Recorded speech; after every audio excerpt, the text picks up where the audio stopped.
तो hello student, मैं Mukesh sir आप सभी का स्वागत करते हैं। स्टूडेंट आज के इस क्लास में स्टूडेंट ये क्लास का हमारा सेकेंड डे होगा, जो कि आप सभी जिस बुक को अभी आप सभी स्क्रीन पर देख पा रहे हैं। दोस्तों आज हम लोग इस बुक के कुछ क्वेश्चन को लगाएंगे, जो कि आप सभी हिंदुस्तान के किसी भी एग्जाम की तैयारी करें तो ये बुक आप सभी के लिए काफ़ी इंपॉर्टेंट होगा। अगर आप सभी एक कॉम्पिटिटिव एग्जाम की तैयारी करें तो आप सभी इस बुक के महत्व को जानते होंगे कि इस बुक के महत्व कितना है। तो आज हम लोग इसके डे 1 कंप्लीट कर चुके हैं और आज हम लोग चलेंगे इस बुक के डे नंबर 2 में। यहाँ पर हम लोगों ने डे 1 में कंप्लीट किया था, भारतीय इतिहास के सामान्य परिचय को देखा था। अगर आप सभी डे 1 की वीडियोस नहीं देखे तो जाकर के हमारे चैनल पर देख लीजिएगा, आप सभी के लिए वो वीडियो मिल जाएगा। लेकिन आज हम लोग डे 2 में देखेंगे ऐतिहासिक स्रोत को, कि ऐतिहासिक स्रोत से उन सभी प्रश्नों का कवर करेंगे जो कि आप सभी के देख पा रहे कि सारे एग्जाम में प्रश्न पूछा गया, एसएससी, यूपीएससी और आरआरबी यानी कि रेलवे में भी, एनडीए यानी कि सारे जगह से यहाँ पर इस प्रश्न से, इस बुक से सारे एग्जाम में प्रश्न आप सभी के पूछे जाते हैं। तो आप सभी से एक छोटा सा रिक्वेस्ट होगा कि वीडियो को एंड तक स्टूडेंट आप सभी जरूर देखिएगा। तो स्टार्ट करते हैं स्टूडेंट आज की इस क्लास को। आज हम लोग क्लास में देखेंगे ऐतिहासिक स्रोत के क्वेश्चन को देखेंगे, जो कि आप सभी के लिए काफी इंपोर्टेंट होगा, ठीक है ना। तो स्टार्ट करते हैं आज की इस क्लास को। तो पहले क्वेश्चन की ओर बात करते हैं स्टूडेंट। पहला क्वेश्चन कर रहा है कि बीते हुए युगों की घटना के संबंध में जानकारी देने वाले स्रोतों को कहा जाता है। कह रहा है कि बीते हुए युगों की घटना के संबंध में जानकारी देने वाले स्रोतों को कहा जाता है। राइट आंसर हो जाएगा ऑप्शन नंबर ए, यानी कि ऐतिहासिक स्रोत के नाम से जाना जाता है। क्या कहा जाता है उसे? ऐतिहासिक स्रोत कहा जाता है। ऑप्शन नंबर ए आप सभी का हो जाएगा। दूसरा प्रश्न कर रहा है कि निम्नलिखित में से कौन सा कथन सही है। कह रहा है कि निम्नलिखित में से कौन सा कथन सही है। तो ये हो जाएगा आप सभी का ऑप्शन नंबर 1 सही है। साहित्यिक स्रोत की तुलना में पुरातात्विक स्रोत अधिक प्रमाणिक होते हैं। स्टूडेंट अगर आपसे इस बुक के प्राइस की बात करें तो आप सभी के 400 से 500 के करीब मिलता है, लेकिन आप सभी को यहाँ पर फ्री प्रोवाइड किया जा रहा है। तो आप सभी के लिए वीडियोस काफी इंपोर्टेंट हो जाएगा और आप सभी को डे वाइज कंप्लीट किया जाएगा। ये आप सभी के डे 2 होगा। कौन सा होगा? ये डे 2 होगा। अगर आपसे डे 1 के वीडियोस नहीं देखें तो जाकर के प्लीज आपसे इस वीडियो को देख लीजिएगा। अगले प्रश्न की ओर बात करते हैं स्टूडेंट। आपसे के प्रश्न नंबर 3 की ओर बात करते हैं। प्रश्न नंबर 3 कह रहा है कि किस वेद में प्राचीन वैदिक युग की संस्कृति के बारे में सूचना दी गई है। किस वेद में प्राचीन वैदिक युग की संस्कृति के बारे में सूचना दी गई है। तो राइट आंसर हो जाएगा। और ये आप सभी के प्रश्न एसएससी के एग्जाम में पूछा हुआ गया है, तो आप सभी के लिए ये इंपोर्टेंट हो जाता है। ये हो जाएगा ऋग्वेद में। और ऋग्वेद की बात करें तो सबसे पुराना वेद जो हो जाता है स्टूडेंट आप सभी के ऋग्वेद हो जाता है। सामवेद आप सभी के संगीत से संबंधित हो जाता है, ठीक है ना। और अथर्ववेद जो होता है वो आप सभी के जादू टोना से संबंधित हो जाता है। अगले प्रश्न को बात करते हैं 4 नंबर। निम्नलिखित में से कौन सा ग्रंथ श्रुति ग्रंथ का अंग नहीं माना जाता है। निम्नलिखित में से कौन सा ग्रंथ श्रुति ग्रंथ का अंग नहीं माना जाता है। तो ये हो जाएगा आप सभी का 4 का आंसर हो जाएगा डी, यानी कि पुराण को नहीं माना जाता है, ठीक है। तो ऑप्शन नंबर डी हो जाएगा आप सभी का क्वेश्चन नंबर 4 का ऑप्शन नंबर डी। यहाँ पर हो जाएगा पुराण हो जाएगा, ठीक है ना। आप सभी देख पा रहे हैं यहाँ पर। अगला प्रश्न है 5 नंबर कि निम्नलिखित में से कौन सा ग्रंथ यह दावा करता है जो उस ग्रंथ में है वह विश्व में है, और जो उस ग्रंथ में नहीं है वह विश्व में अलभय है। तो ये किसने कहा है? तो ये क्वेश्चन का जो राइट आंसर हो जाएगा ऑप्शन नंबर डी हो जाएगा महाभारत। महाभारत में ऐसा मतलब ग्रंथ को दावा करता है, ठीक है ना। ऑप्शन नंबर डी हो जाएगा। अगले प्रश्न की ओर बात करते हैं। प्रश्न नंबर 6 आप सभी का कह रहा है कि त्रिपिटक धर्म ग्रंथ है।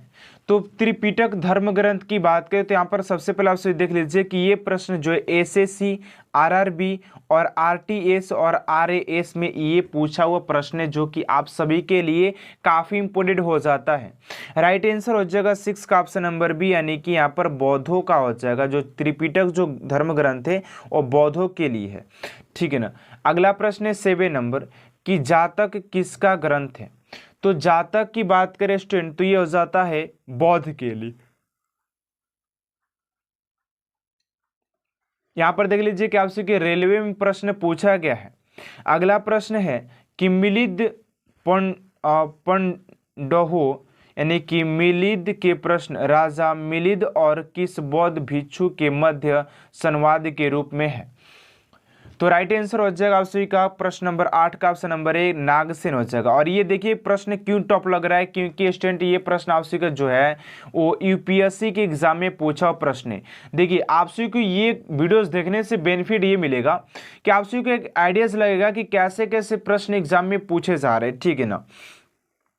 अगले प्रश्न को और बात करते प्रश्न नंबर 9 नंबर कर रहा है कि निम्नलिखित में से किसकी तुलना मैकियावेली के प्रिंस से की जाती है। तो कौटिल्य के अर्थशास्त्र की तुलना की जाती है, नहीं, ऑप्शन नंबर बी हो जाएगा, जो कि ये भी यूपीएससी के एग्जाम में पूछा हुआ प्रश्न है, यूपीपीएससी का एग्जाम पूछा हुआ है। अगला प्रश्न 10 नंबर की कौटिल्य के अर्थशास्त्र में किस पहलू पर प्रकाश डाला गया। तो कौटिल्य के किस पहलू पर प्रकाश डाला गया है। तो राइट आंसर हो जाएगा आप सभी का क्वेश्चन नंबर 10 का ऑप्शन नंबर बी हो जाएगा, यानी कि राजनीतिक नीतियों पर उसके डाला गया। ये बीपीएससी यानी कि दरोगा बात करें तो दरोगा में प्रश्न पूछा गया है, ठीक है ना। अगला प्रश्न 11 नंबर की कल्हड़ की पुस्तक का नाम क्या है। तो कल्हड़ की पुस्तक की नाम की बात करें स्टूडेंट तो 11 का हो जाता है उसी का डी, यानी कि राजत गिणी। ये भी बीपीएससी के प्रश्न एग्जाम में पूछा हुआ प्रश्न आपसे के लिए इंपॉर्टेंट हो जाता है। 12 नंबर है कि अष्टध्यायी किसके द्वारा लिखी गई है। तो अष्टध्यायी की बात करें पुस्तक किसके द्वारा लिखा गया है। 12 का राइट आंसर हो जाएगा बी, यानी कि पाणिनि के द्वारा लिखा गया है। अगला प्रश्न 13 नंबर की महाभाष्य के रचनाकार का नाम क्या है। तो महाभाष्य के रचनाकार के नाम की बात करें स्टूडेंट तो इनका जो नाम हो जाता है 13 का राइट आंसर हो जाएगा आपसी का बी, यानी कि पतंजलि। पतंजलि ऑप्शन नंबर आपसी का बी जो है ये राइट आंसर हो जाएगा, पतंजलि हो जाएगा। अगला प्रश्न स्टूडेंट आपसी का 14 नंबर कालिदास द्वारा रचित मालवी कानगिनमित्र नाटक का नाम था। तो इसका जो नाटक का नाम था, जो कि ये भी प्रश्न आपसे देख पा रहे हैं कि किस एग्जाम में पूछा गया प्रश्न भी है। 14 का राइट आंसर हो जाएगा सी, यानी कि अग्निमित्र हो जाएगा। हर्ष चरित्र किसके द्वारा लिखी गई है। तो हर्ष चरित्र की बात करें स्टूडेंट किसके द्वारा लिखा गया है। तो राइट आंसर हो जाएगा 15 का ऑप्शन नंबर बी, बाण भट्ट हो जाएगा। ये 2000 आपसे के एसएससी एग्जाम और बीपीएससी एग्जाम में प्रश्न पूछा गया है, ठीक है ना। अगला प्रश्न है 17 नंबर, जो कि आपसे को दिखाई आई होप न दे रहा होगा, तो इसको मैं थोड़ा सा जूम इन कर देता हूँ, ठीक है ना। इस क्वेश्चन के लिए मैं थोड़ा सा आपसे को या अगले प्रश्न को और बात कर लेते हैं, ठीक है ना। उस प्रश्न को हम लास्ट में करवा देंगे क्योंकि अभी दिखाई नहीं दे रहा हो प्रश्न, तो आपसे को लास्ट में करवा देंगे उस प्रश्न को। अगले प्रश्न को बढ़ते 18 नंबर। 18 नंबर प्रश्न पूछ रहा है कि निम्न में से कौन सिकंदर के साथ भारत आने वाला इतिहासकार नहीं था। यानी कह रहा है कि निम्न में से कौन सिकंदर के साथ आने वाला इतिहासकार नहीं था। तो राइट आंसर हो जाएगा आप सभी का 18 का ऑप्शन नंबर आप सभी का हो जाएगा ऑप्शन नंबर डी हो जाएगा, यानी कि हेरोडोटस। बाकी सब इसके साथ आए थे लेकिन हेरोडोटस नहीं आया था, ठीक है ना। अगले प्रश्न की बात करते हैं 19 नंबर, निम्नलिखित में से किस विदेशी यात्री ने भारत का दौरा सबसे पहले किया था। निम्नलिखित में से किस विदेशी यात्री ने भारत का दौरा सबसे पहले किया था। तो 19 का आंसर, जो कि एसएससी एग्जाम में पूछा प्रश्न काफी इंपोर्टेंट हो जाता है आप सभी के लिए, 19 का हो जाएगा आपसे का मेगास्थनीज हो जाएगा। अगला प्रश्न है कि मेगास्थनीज की पुस्तक का नाम क्या है। तो मेगास्थनीज के पुस्तक की बात करें स्टूडेंट तो राइट आंसर हो जाएगा 20 का ऑप्शन नंबर डी, यानी कि इंडिका हो जाएगा, जो कि ये भी प्रश्न बीपीएससी 2005 में पूछा गया है। अगले प्रश्न को बात करते 21 नंबर की जियोग्राफिया की रचना किसने की है। तो 21 का जो राइट आंसर हो जाएगा सी, यानी कि स्ट्रेबो हो जाएगा। अगला प्रश्न है कि प्लिनी का पुस्तक का नाम क्या है। प्लिनी की पुस्तक के नाम की बात करें तो 22 का हो जाएगा बी, यानी कि नेचुरलिस हिस्टोरिया। अगला प्रश्न 23 नंबर की पेरिपल्स ऑफ एरिथियन सी की रचना किसने की है? तो इसके रचनाकार की बात करें स्टूडेंट तो आपसे 23 का हो जाएगा, ऑप्शन नंबर डी हो जाएगा, अज्ञातनामा यूनानी लेखक ने। अगला प्रश्न है आपसे का 24 नंबर के फाहियान कहाँ का निवासी था? तो स्टूडेंट बात करें हम फाहियान के बारे में, तो फाहियान कहाँ का आपसे का निवासी था, जो कि आपसे के रेलवे में प्रश्न पूछा भी गया, आपसे आरआरबी देख पा रहे हैं। तो 24 का राइट आंसर हो जाएगा आप सभी का, यानी कि सी हो जाएगा, यानी कि चीन का यात्री था। फाहियान कहाँ का था? चीन का था। फाहियान किसके दरबार में आया था? ऑप्शन नंबर ए में कह रहा है कि चंद्रगुप्त प्रथम, अशोक, हर्षवर्धन, चंद्रगुप्त द्वितीय। ये प्रश्न आपसे कि एनडीए 2003 में पूछा गया प्रश्न है। 25 की बात करें तो आपसे का डी हो जाएगा, यानी कि चंद्रगुप्त द्वितीय। अगला प्रश्न है आपसे का 26 नंबर के हर्षवर्धन के समय में कौन सा चीनी यात्री भारत आया था? तो हर्षवर्धन की समय बात करें कौन सा चीनी यात्री भारत आया था? तो 26 का हो जाएगा आप सभी का ऑप्शन नंबर सी, यानी कि हेन सोंग हो जाएगा। अगले प्रश्न की ओर बात करते हैं स्टूडेंट, प्रश्न नंबर 27 27 नंबर, 9वीं सदी में भारत आए अरब यात्री सुलेमान ने किस साम्राज्य को रूहनुमा कहकर संबोधित किया है? 27 का हो जाएगा ए, यानी कि पाल। अगला प्रश्न 28 नंबर, ये देखिए आपसे का आरआरबी और जेपीएससी 2010 के एग्जाम में पूछा गया प्रश्न है। अगला प्रश्न है कि अलबेरूनी किसके शासनकाल में इतिहासकार था? तो अलबेरूनी की बात करें तो ये हो जाएगा आपसे 28 का ऑप्शन नंबर ए, यानी कि महमूद गजनवी हो जाएगा। ठीक है ना। तो अगला प्रश्न आपसे का 29 नंबर की यात्री इब्न बतूता कहाँ से आया था? जो कि ये प्रश्न भी पूछा गया, प्रश्न 29 का हो जाएगा आप सभी का ऑप्शन नंबर ए, यानी कि मोरक्को से आया था। दक्षिण अफ्रीका यात्री इब्न तूता किसके काल में भारत आया था? ठीक है, तो यहाँ पर आपसे से प्रश्न पूछा गया है 30 का राइट आंसर हो जाएगा आप सभी का 30 का ऑप्शन नंबर सी हो जाएगा, यानी कि मोहम्मद बिन तुगलक। अगला प्रश्न 31 नंबर की फारस के सुल्तान मिर्जा शाहरुख के राजदूत अब्दुल रज्जाक ने किस विजयनगर सम्राट के शासनकाल में विजयनगर की यात्रा की थी? राइट आंसर हो जाए 31 का ऑप्शन नंबर बी हो जाएगा, यानी कि देवराय द्वितीय के शासनकाल में। देवराय द्वितीय, ठीक है ना, देवराय द्वितीय हो जाएगा। अगले प्रश्न की बात करते हैं स्टूडेंट। अगला प्रश्न आपसे का 32 नंबर की भारतीय पुरातत्व सर्वेक्षण की अध्यक्षता कब की गई थी, स्थापना कब की गई थी? तो 32 का आंसर हो जाएगा आपसे का डी, यानी कि 1861 में।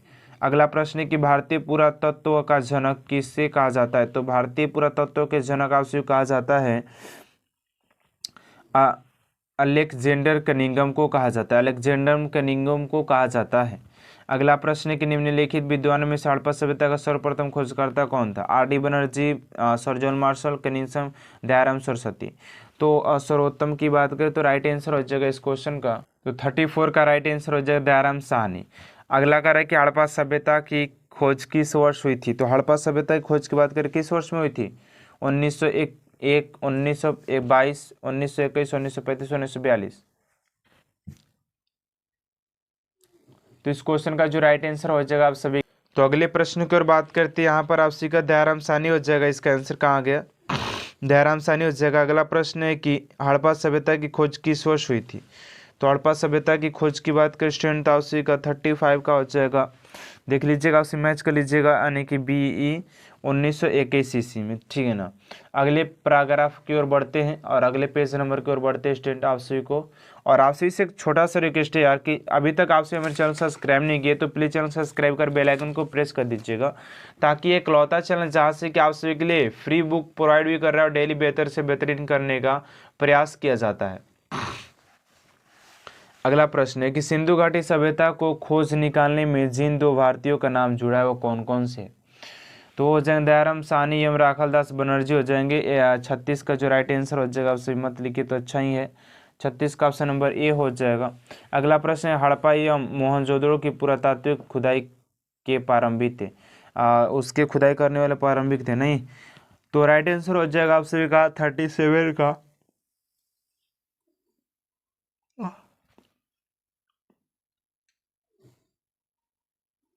तो 37 का राइट आंसर हो जाएगा आप सभी का ऑप्शन नंबर बी हो जाएगा, यानी कि सर जॉन मार्शल। न्यूमीमेटिस क्या है? इस क्वेश्चन को छोड़ देते हैं बिकॉज आगे क्वेश्चन पढ़ते हैं कि एशिया माइनर स्थित भोगाज कोई का महत्व इसलिए है कि वह क्या है इसमें से?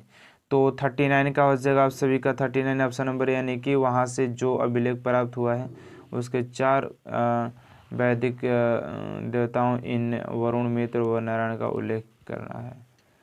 अगला प्रश्न 40 नंबर के अशोक के शिलालेखों को पढ़ने वाला प्रथम अंग्रेजी कौन था? तो वो था आपसे जेम्स प्रिंसेप था। तो 40 का राइट आंसर हो जाएगा। उसी को क्या लगता है? 40 का आंसर डी हो जाएगा, जेम्स प्रिंसेप। अगला प्रश्न है 41 नंबर के अशोक के अधिकांश अभिलेख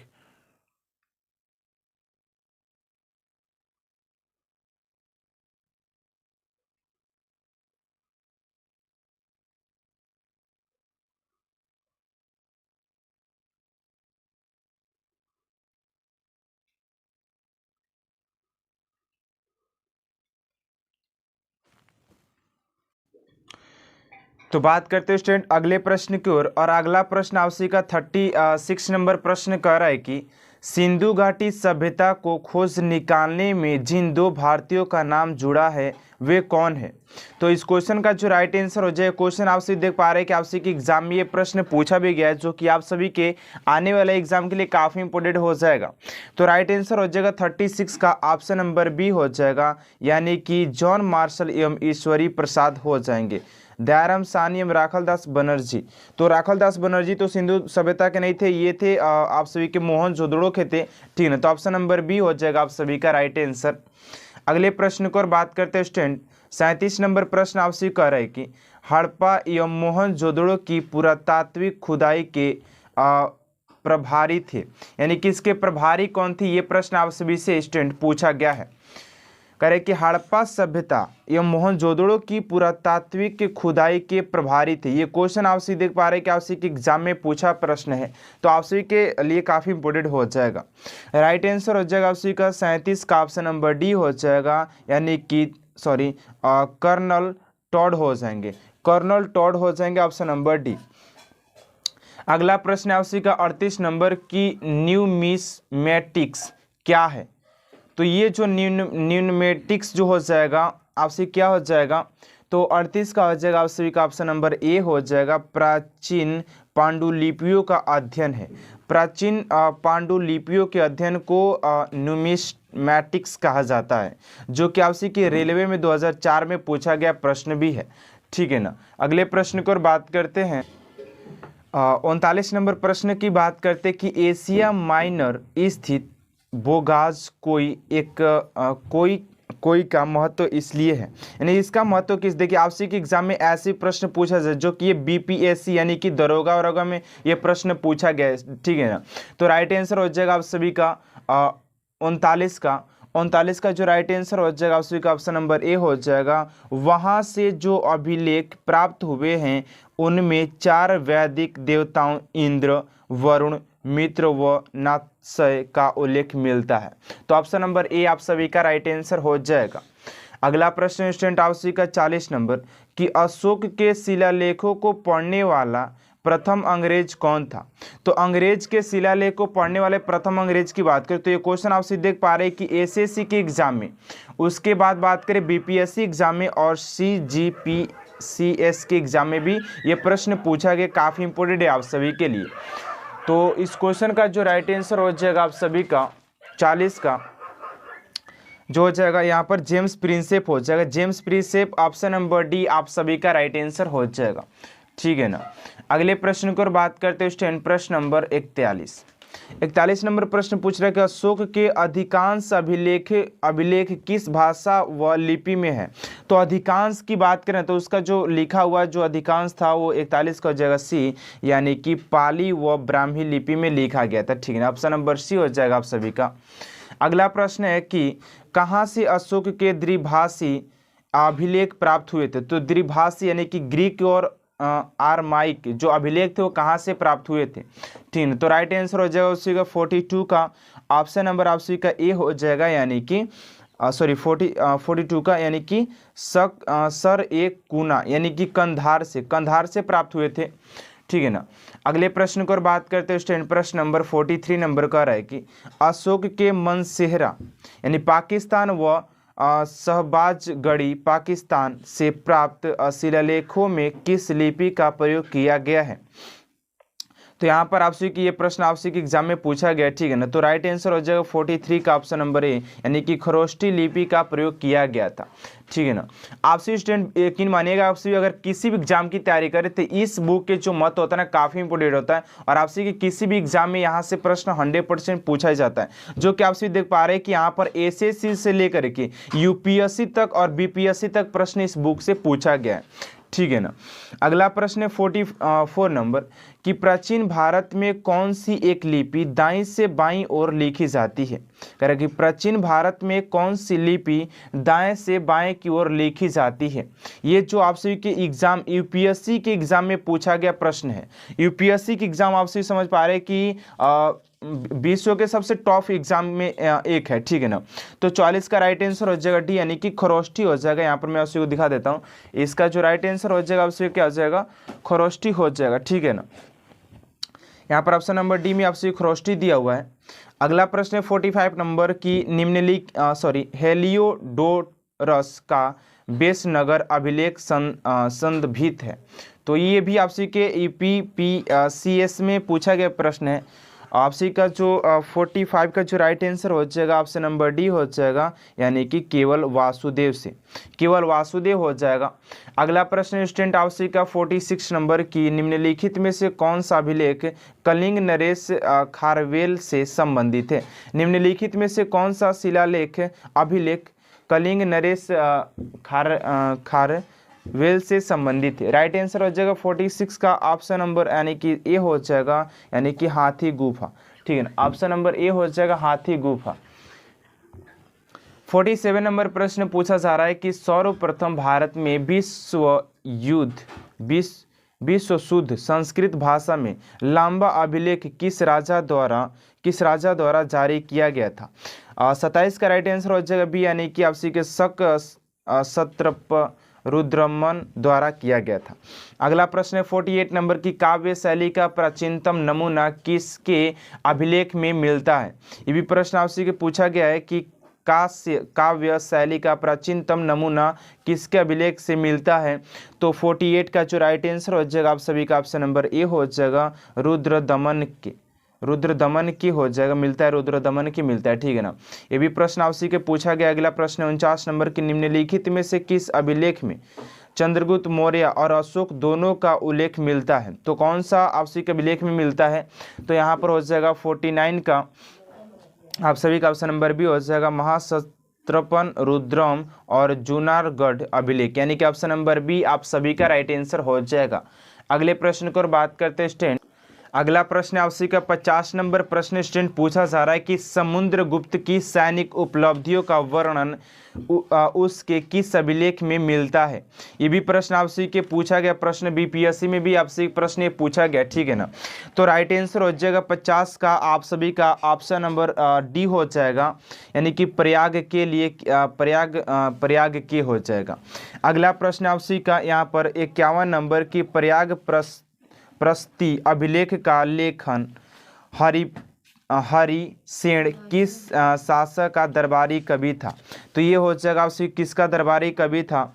तो ये हो जाएगा आप सभी का समुद्रगुप्त का ऑप्शन नंबर ए आप सभी का राइट आंसर हो जाएगा।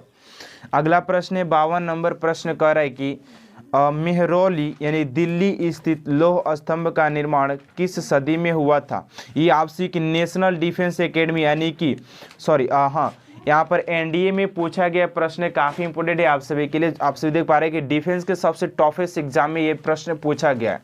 ठीक है ना। तो 52 का जो राइट आंसर हो जाएगा आप सभी का ऑप्शन नंबर सी हो जाएगा, यानी कि चतुर्थी सदी में इसका निर्माण किया गया था। लौह स्तंभ का निर्माण चतुर्थी सदी में किया गया था।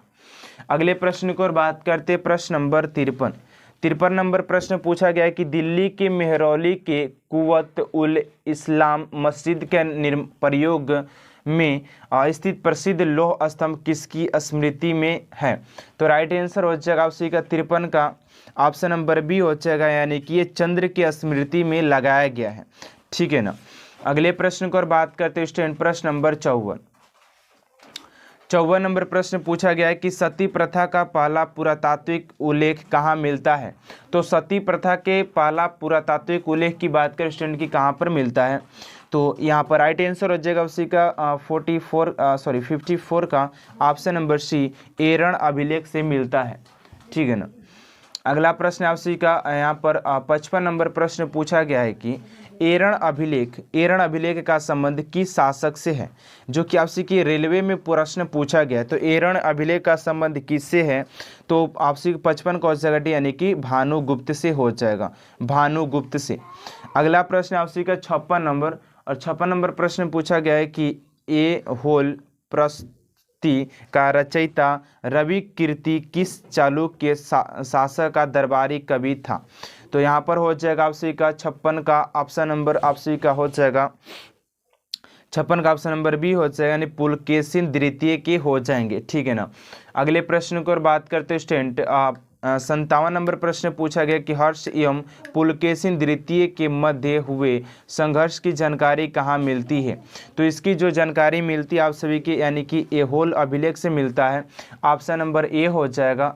अगला प्रश्न 58 नंबर प्रश्न पूछा गया है कि कवि कालिदास के नाम का उल्लेख किस लेख में हुआ है? जो कि ये आपसे की यूपीएससी में प्रश्न पूछा गया, यूपीएससी में, कि कवि कालिदास के नाम का उल्लेख किस लेख में मिलता है?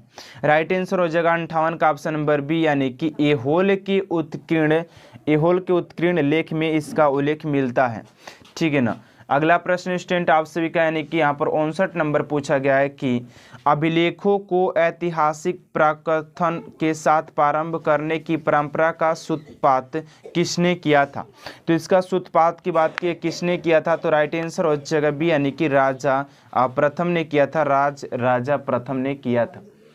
ठीक है ना। अगला प्रश्न 60 नंबर, कहाँ से प्राप्त अभिलेख में महासभा की कार्य प्रणाली के विषय में विस्तृत जानकारी मिलती है? तो 60 का जो राइट आंसर हो जाएगा आप सभी का ऑप्शन नंबर आप सभी का ए हो जाएगा, यानी कि उत्तर मेरूर। अगला प्रश्न 61 नंबर की भारत में सिक्कों का प्रचलन कब आरंभ हुआ था? क्वेश्चन आप सभी के एकदम मोस्ट इंपोर्टेंट वीवे लगा कर लिख लीजिए इस क्वेश्चन को कि भारत में सिक्के का प्रचलन कब से आरंभ हुआ था। तो 61 का जो राइट आंसर हो जाएगा स्टूडेंट आप सभी का ऑप्शन नंबर ए हो जाएगा, यानी कि 600 ईसा पूर्व में हुआ था। अगले प्रश्न की ओर बात करते 62 नंबर प्रश्न पूछा गया कि भारत में प्राचीनतम मुद्रा माना जाता है। तो भारत में सबसे प्राचीनतम मुद्रा की बात करें तो ये हो जाएगा 62 का ऑप्शन नंबर हो जाएगा आप सभी का ए, यानी कि आहत सिक्का सबसे प्राचीन सिक्का होता है। तो ठीक है ना। अगला प्रश्न 63 नंबर की भारत में सर्वप्रथम स्वर्ण मुद्रा किसने चलाई थी? तो भारत में सबसे पहले बात करें स्वर्ण मुद्रा किसने चलाई थी, और ये प्रश्न आपसे कि एसएससी एग्जाम में भी पूछा गया है। तो 63 का जो राइट आंसर हो जाएगा स्टूडेंट आप सभी का, यानी कि इंडो बैक्टीरियन ने किया था। 64 नंबर प्रश्न है आपसे का, निम्नलिखित में से किसने सोने के सर्वाधिक शुद्ध सिक्के जारी किए थे? तो सोने के सर्वाधिक शुद्ध सिक्के की बात करें तो 64 का हो जाएगा आप सभी का राइट आंसर हो जाएगा ऑप्शन नंबर ए, यानी कि कुषाणों ने किया था।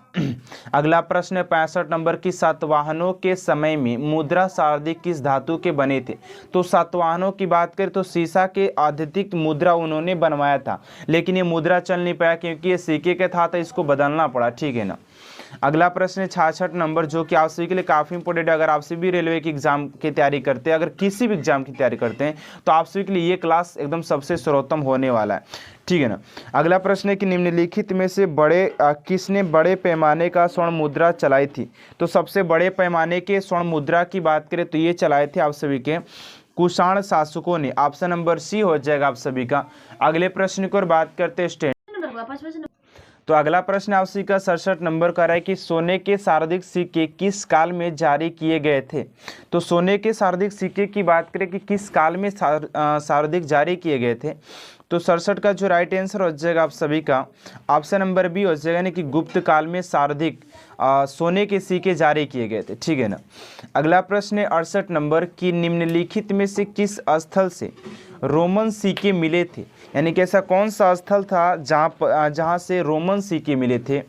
तो 68 का हो जाएगा आप सभी का ऑप्शन नंबर डी हो जाएगा, यानी कि अरिक मेड़ू से मिले थे शारदिक। अगला प्रश्न है कि भीमबेटका किसके लिए प्रसिद्ध है।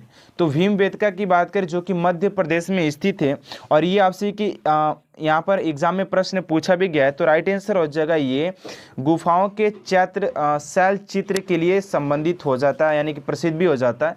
ऑप्शन नंबर ए हो जाएगा। 70 नंबर प्रश्न आप सभी से पूछा गया है कि यहाँ पर कि प्राचीन काल में भारत के लोग वर्मा को किस नाम से जानते हैं।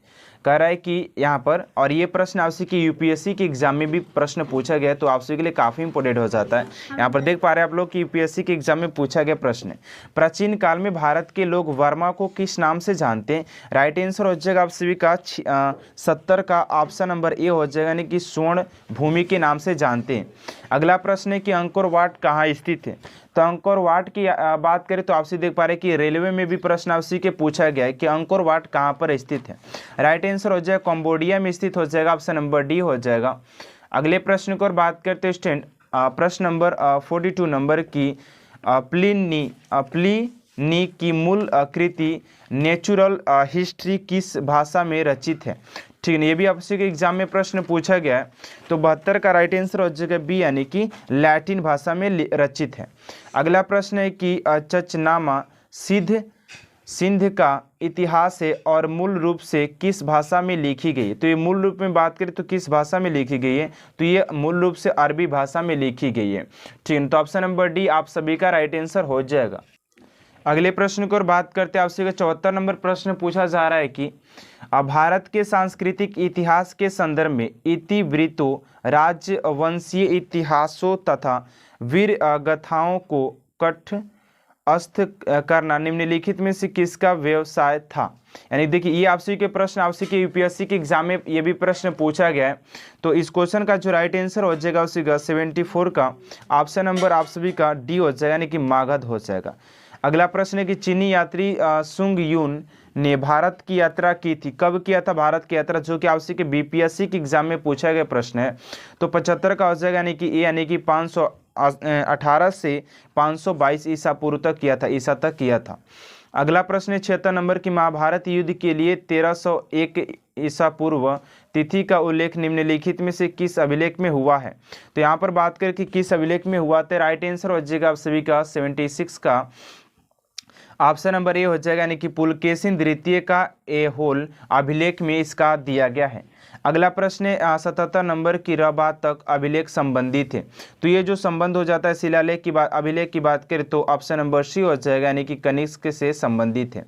अगला प्रश्न 78 नंबर की भारतवर्ष के लिए इंडिया शब्द का प्रयोग सर्वप्रथम किसने किया था। ये प्रश्न आपसे कि यूपीएससी के एग्जाम में पूछा गया प्रश्न आपसे देख पा रहे हैं। ठीक है ना, यहाँ पर यूपीपीएससी का CS का एग्जाम में 2017 में पूछा गया प्रश्न। तो ये सर्वप्रथम किया था आपसे कि बता दें कि हेरोडोटस ने किया था। अगला प्रश्न है कि किसने ब्राह्मी एवं खरोष्टी लिपियों को उद्वाचित किया था। ठीक है, ये आपसी के CDS यानी कि ये बात करें तो आपसी के डिफेंस के सबसे टॉप एग्जाम में प्रश्न पूछा गया है। राइट आंसर हो जाएगा 79 का ऑप्शन नंबर डी, यानी कि जेम्स प्रिंसेप हो जाएगा। अगला प्रश्न है और आज का लास्ट प्रश्न है आप सभी के लिए कि निम्नलिखित में से प्राचीन भारत की कौन सी लिपि दाहिने से बाईं ओर लिखी जाती है। तो राइट आंसर हो जाएगा आप सभी का खरोष्टी लिपि लिखी जाती है, तो ऑप्शन नंबर सी आप सभी का राइट आंसर हो जाएगा। तो आज के लिए इतना ही स्टूडेंट, आप सभी को वीडियो कैसा लगा कमेंट बॉक्स में जरूर बताइएगा। वीडियो अच्छा लगा तो प्लीज चैनल सब्सक्राइब कर बेल आइकन को प्रेस कर दीजिएगा ताकि ऐसा हर एक मोस्ट इंपोर्टेंट क्लास आप तक सबसे जल्द पहुंचे। मिलते हैं नेक्स्ट क्लास में। Thanks for watching my video.